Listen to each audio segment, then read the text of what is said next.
Seigneur, ta parole au quotidien nous nourrit et nous donne vie. Seigneur, ta parole au quotidien nous nourrit et nous donne vie. Lecture du livre du prophète Daniel. Chapitre 3, versets 25, 34 à 43. En ces jours-là, Azarias, debout, priait ainsi. Au milieu du feu, ouvrant la bouche, il dit: à cause de ton nom, ne nous livre pas pour toujours et ne romps pas ton alliance. Ne nous retire pas ta miséricorde à cause d'Abraham, ton ami, d'Isaac, ton serviteur, et d'Israël que tu as consacré. Tu as dit que tu rendrais leur descendance aussi nombreuse que les astres du ciel, que le sable au rivage des mers. Or, nous voici, ô Maître, le moins nombreux de tous les peuples, humiliés aujourd'hui sur toute la terre à cause de nos péchés. Il n'est plus, en ce temps, ni prince, ni chef, ni prophète, plus d'holocauste, ni de sacrifice, plus d'oblation, ni d'offrande d'encens, plus de lieu où t'offrir nos prémices pour obtenir ta miséricorde. Mais, avec nos cœurs brisés, nos esprits humiliés, reçois-nous comme un holocauste de béliers, de taureaux, d'agneaux gras par milliers. Que nos sacrifices, en ce jour, trouvent grâce devant toi, car il n'est pas de honte pour qui espère en toi. Et maintenant, de tout cœur, nous te suivons, nous te craignons et nous cherchons ta face. Ne nous laisse pas dans la honte. Agis envers nous selon ton indulgence et l'abondance de ta miséricorde. Délivre-nous en renouvelant tes merveilles. Glorifie ton nom, Seigneur. Parole du Seigneur. Nous rendons grâce à Dieu. Nous nourrit et nous donne vie. Rappelle-toi, Seigneur, ta tendresse. Rappelle-toi, Seigneur, ta tendresse. Seigneur, enseigne-moi tes voies. Fais-moi connaître ta route. Dirige-moi par ta vérité. Enseigne-moi, car tu es le Dieu qui me sauve. Rappelle-toi, Seigneur, ta tendresse. Rappelle-toi, Seigneur, ta tendresse, ton amour qui est de toujours. Dans ton amour, ne m'oublie pas, en raison de ta bonté, Seigneur.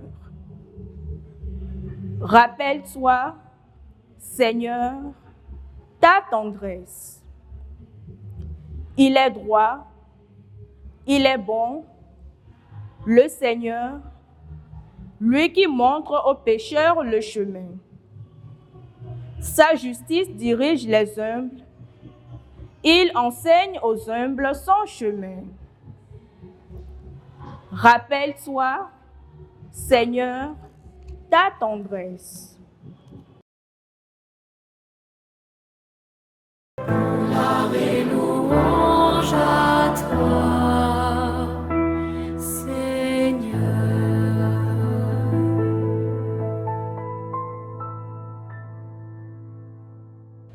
Maintenant, dit le Seigneur, revenez à moi de tous vos cœurs, car je suis tendre et miséricordieux.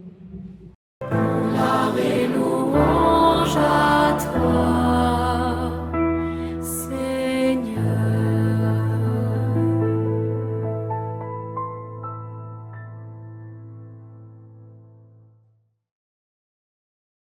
Le Seigneur soit avec vous. Évangile de Jésus-Christ selon saint Matthieu. En ce temps-là, Pierre s'approcha de Jésus pour lui demander : « Seigneur, lorsque mon frère commettra des fautes contre moi, combien de fois dois-je lui pardonner ? Jusqu'à 7 fois ? » Jésus lui répondit : « Je ne te dis pas jusqu'à 7 fois, mais jusqu'à 70 fois 7 fois. » Ainsi le royaume des cieux est comparable à un roi qui voulut régler ses comptes avec ses serviteurs.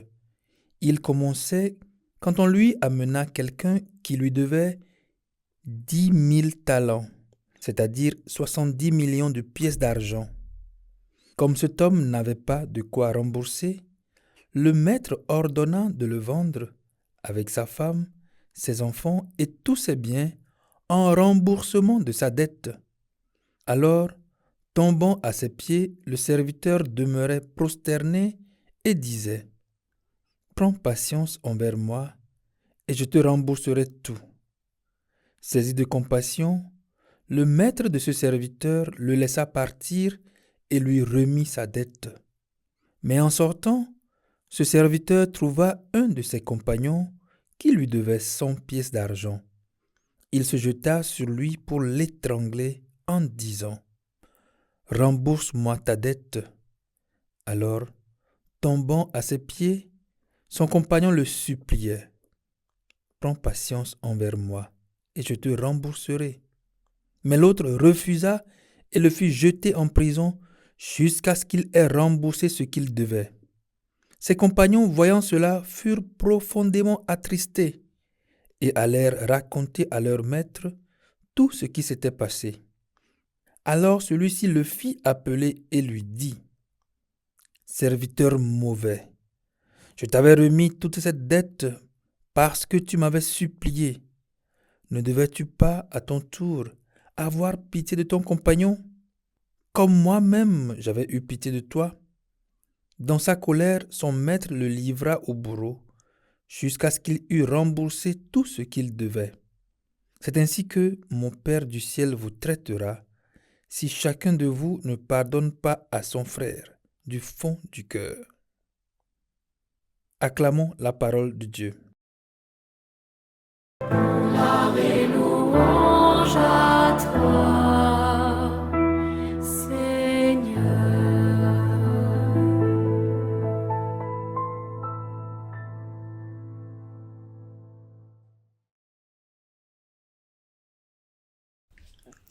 Frères et sœurs, hier la parole de Dieu nous rappelait que Dieu agit souvent là où on ne l'attend pas et qu'il faut un cœur humble pour reconnaître son action. Aujourd'hui, la parole nous conduit un pas plus loin. Ce cœur humble devient un cœur qui demande et qui reçoit la miséricorde. Dans la première lecture, Azarias prie au milieu de l'épreuve. Il ne se justifie pas, il ne cherche pas d'excuses, il dit simplement à Dieu : « Avec nos cœurs brisés et nos esprits humiliés, reçois-nous. » C'est l'attitude du carême. Reconnaître que nous avons besoin de la miséricorde de Dieu. Dans l'Évangile, Jésus raconte l'histoire d'un homme à qui l'on remet une dette immense. Il reçoit un pardon incroyable, mais aussitôt sorti, il refuse de pardonner à son frère une petite dette. Et Jésus nous fait comprendre quelque chose de très profond. Nous vivons tous de la miséricorde de Dieu. Chaque jour, Dieu nous pardonne, nous relève, nous patiente. Alors la vraie question devient celle-ci. Si Dieu me pardonne tant, comment puis-je garder de la rancune contre mon frère? Le carême nous invite à laisser la miséricorde de Dieu transformer notre cœur. Un cœur humble devant Dieu et un cœur capable de pardonner aux autres. Seigneur.